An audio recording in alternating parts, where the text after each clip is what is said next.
عليكم ورحمة الله وبركاته.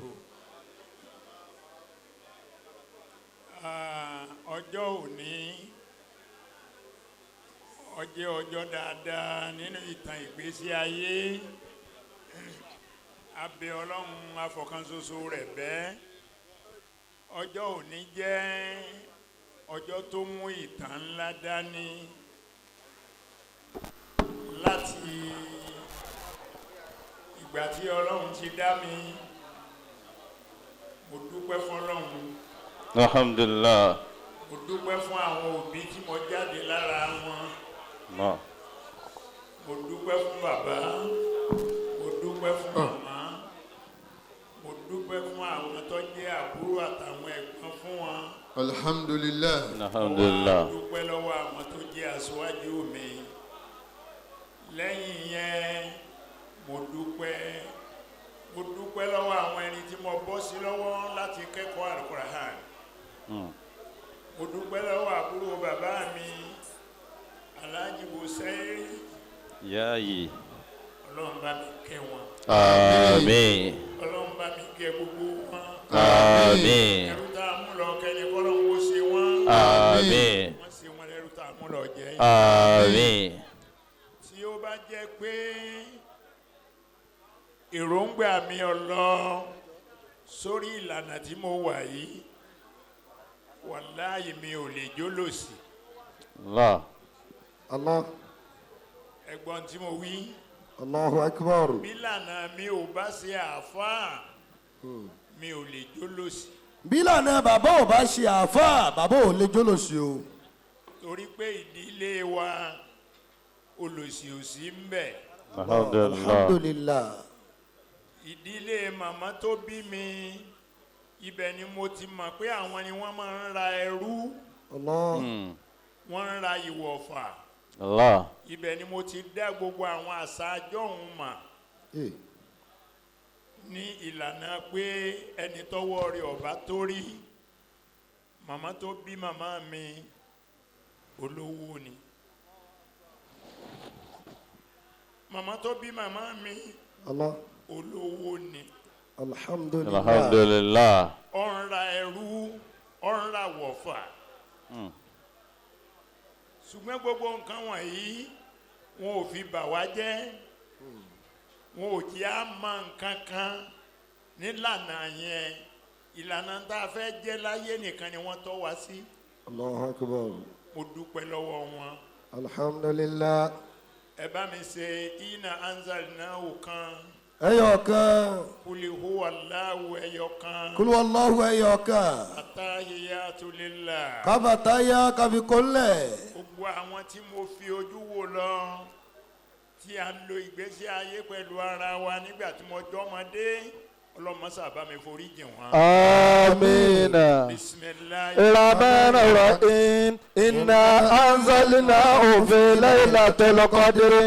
وما أدراك ما ليلة القدر ليلة القدر خير من ألف شهر تنزل الملائكة والروح فيها بإذن ربهم من كل أمر سلام هي حتى مطلع الفجر بسم الله الرحمن الرحيم قل هو الله أحد الله الصمد لم يلد ولم يولد ولم يكن له كفوا احد التحيات لله الزاكيات لله الطيبات الصلوات لله السلام عليك ايها النبي ورحمة الله وبركاته السلام علينا وعلى عباد الله الصالحين آمين. Mo dúpẹ́ lọ́wọ́ ẹni tó jẹ́ àbúrò bàbá mi tí mo gbé ọ̀dọ̀ wọn, Alhaji Busairi Yaayi. Ọlọ́run bá mi forí jìn wọ́n. Amina. Wọ́n bí àwọn ọmọ tiwọn, ṣùgbọ́n nígbà tí mo wà lọ́dọ̀ wọn, èmi ni wọ́n máa ń fi hàn gẹ́gẹ́ bí ọmọ tiwọn. Allahu Akbar. Èmi ni wọ́n máa ń fi hàn gẹ́gẹ́ bí ọmọ tiwọn. bàbá náà tọ́jú mi ọlọ́run bá mi tọ́jú wọn lálùkìyámà. Amina. lẹ́yìn yẹn àwọn àlùfáà wa àwọn bàbá mo lè sọ pé kò sí ẹni kankan náà àwọn bàbá jọ̀hún tí ò sínú ẹni tó tọ́ mi sọ́nà. Allahu akbar.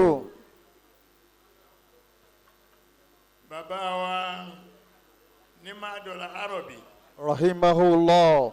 bàbá wa Sheikh Murtada Abdulsalam rahimahullah ẹ bá ń ṣe kúlì hu Allahu wa tahiyatu lillah. Bismillahir Rahmanir Rahim. Qul huwallahu ahad. Allahu samad. Lam yalid wa lam yulad wa lam yakul lahu kufuwan ahad. At-tahiyyatu lillah. Az-zakiyatu lillah. الطيبات صلوات لله. السلام عليك أيها النبي ورحمة الله وبركاته. السلام علينا وعلى عباد الله الصالحين. آمين. mo kí bàbá mi tó wà ní bíbá ilé ni ṣéhì wa àgbà bàbá wa àgbà láti Mádọ́là Arabi أدام الله آيات الشيخ bàbá wa ṣe Abdul Wahab Bayo Ahmad ọlọ́run mọ́sá fún wọn ní ẹ̀mí tó gùn. آمين. ọlọ́run jẹ́ wọn nájà àwọn àkàlẹ́. آمين. ọlọ́run jẹ́ wọn nájà àwọn àkàlẹ́. آمين. ọlọ́run jẹ́ wọn nájà àwọn àkàlẹ́. آمين. la hawla. ولا قوة إلا بالله العلي العظيم. bàbá wa Sheikh Muyideen Al-Adabi rahimahullahu ta'ala anhu. gbogbo tọ́sọ́nà tí mo bá ń ṣe láyé lénìí wọ́n jẹ́ nìkan bẹ́ẹ̀. الحمد لله. bàbá wa ní Mahadu pàápàá wọn a tún máa sọ lọ́rọ̀ pé bàbá rẹ nílọrin nígbà tí wọ́n wá kí tí wọ́n ránṣẹ́ wá kí wa nígbà tí bàbá wa Murtada tí wọ́n kúrò láyé gbogbo àwọn tí wọ́n jẹ́ àfáà wa ni wọ́n mọ̀ pé wọ́n wá nítorí àlákọ̀ tí ń bẹ láàrin bàbá wa Sheikh Murtada àti bàbá wa Muyideen Al-Adabi. ọlọ́run fẹ́ ìlànà yìí ni ọlọ́run lajú mi sí. الحمد لله. mo kéwú mo kàwé mo wá kiri ayé mo kiri ayé الحمد لله. mo kiri ayé. الحمد لله. mi ò wá oògùn kiri. Wallahi. mi ò wá gíga kan kiri. àyájọ́ ọjọ́ òní ni mò ń dù. kò sí ẹnìkan tó lè àwọn ẹlòmíín appreciate mi débi pé mo rí àwọn tí wọ́n appreciate mi láti Amẹ́ríkà láti France tó yẹ pé ẹnì kọ̀ọ̀kan wọ́n gbọ́ ìró ìjókòó yìí. Tinú wọn dùn.